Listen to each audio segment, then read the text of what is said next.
नमस्कार, मैं अनिमेश। स्वागत है आपका रोचक कहानियों में। धार्मिक मान्यताएं हैं भगवान भाव के भूखे होते हैं।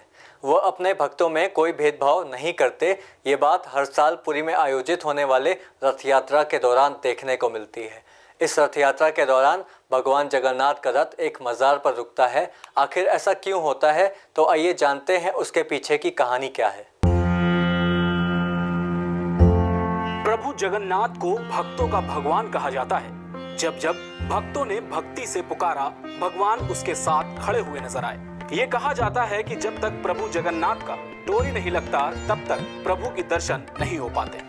कई ऐसी कहानी है जब प्रभु जगन्नाथ अपने भक्तों की विश्वास पर खरे उतरते हैं। कभी प्रभु अपने भक्त के लिए साक्षी देने के लिए निकल पड़ते हैं, तो कभी दासिया नाम के एक दलित के हाथ से नारियल उठा लेते हैं। महाप्रभु जगन्नाथ के सामने न कोई जाति होती है, न कोई धर्म। जो भी भगवान जगन्नाथ को भक्ति से पुकारता है, भगवान उसके भक्ति पर खरे उतरते हैं। आपको बता दें कि भगवान जगन्नाथ की यात्रा बेहद रोचक होती है। इसके कई पड़ाव होते हैं जहां भगवान का रथ रोका जाता है।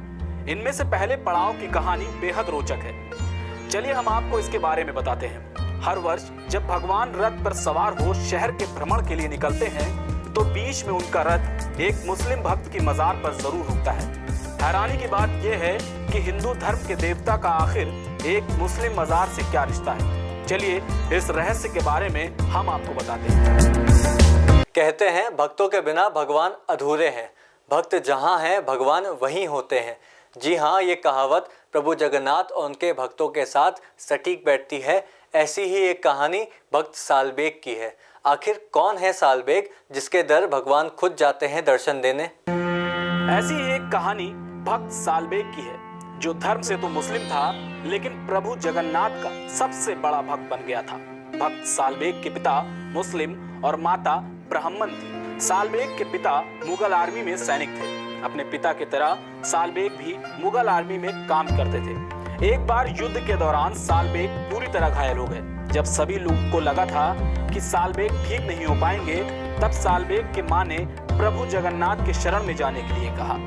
जगन्नाथ के आशीर्वाद से सालबेग पूरी तरह ठीक हो गए और प्रभु जगन्नाथ का बहुत बड़ा भक्त बन गए। सालबेग जगन्नाथ की भक्ति में कई सारे भक्ति कविता भी लिखी। एक बार सालबेग प्रभु जगन्नाथ से मिलने के लिए पुरी गए, लेकिन वे मुसलमान होने की वजह से मंदिर में प्रवेश नहीं कर पाए। फिर हर साल सालबेग रथ यात्रा के दौरान पुरी जाते थे और प्रभु जगन्नाथ का दर्शन करते थे। एक बार रथ यात्रा के दिन सालबेग पुरी से बाहर थे। उन्हें लगा कि समय पर रथ यात्रा देखने के लिए पुरी पहुंच नहीं पाएंगे। फिर सालबेग ने प्रभु जगन्नाथ से विनती की कि उनके पहुंचने तक वह इंतजार करें। फिर क्या हुआ? भगवान जगन्नाथ ने अपने भक्त की बात मान ली। रथ जहां खड़ा था वहीं रुक गया, आगे की तरफ नहीं गया।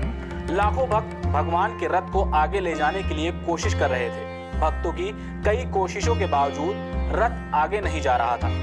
जैसे ही सालबेग पुरी पहुंचे और भगवान के दर्शन कर लिए, तब रथ आगे बढ़ने लगा। इसके बाद भक्त सालबेग की भक्ति के बारे में सभी को पता चल गया। फिर सालबेग पुरी में रहने लगे। उनके देहांत के बाद उनकी समाधि पुरी के उस जगह पर बनाई गई जहां वे रहते थे। इस समाधि के रास्ते में प्रभु जगन्नाथ रथ हर साल जाता है, और जब रथ इस जगह पर पहुंचता है तो कुछ समय के लिए रुक जाता है।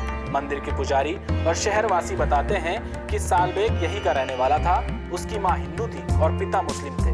भक्त सालबेग सारा जीवन मंदिर के बाहर बैठकर ही भगवान जगन्नाथ जी के दर्शन की आस लगाए रहता था। वह रोज भगवान की जय जयकार करता हुआ और भावों से भरा हुआ तुरंत जगन्नाथ जी के मंदिर की तरफ उनके दर्शनों के लिए दौड़ पड़ता, मगर मुस्लिम होने के कारण उसे मंदिर में प्रवेश नहीं मिलता। ऐसे में वह मंदिर के बाहर बैठकर ही भगवान की भक्ति करने लगता है, प्रभु का नाम जपता है और उनके भजन लिखता है। धीरे धीरे उसके भजन अन्य भक्तों की जुबान पर भी चढ़ने लगते हैं। लोग बताते हैं कि सालबेग के बनाए भगवान के भजन लोगों को आज भी याद है। आज भी महान सालबेग जैसे मानव धरातल पर मौजूद हैं, बस हमें उनकी कद्र नहीं है।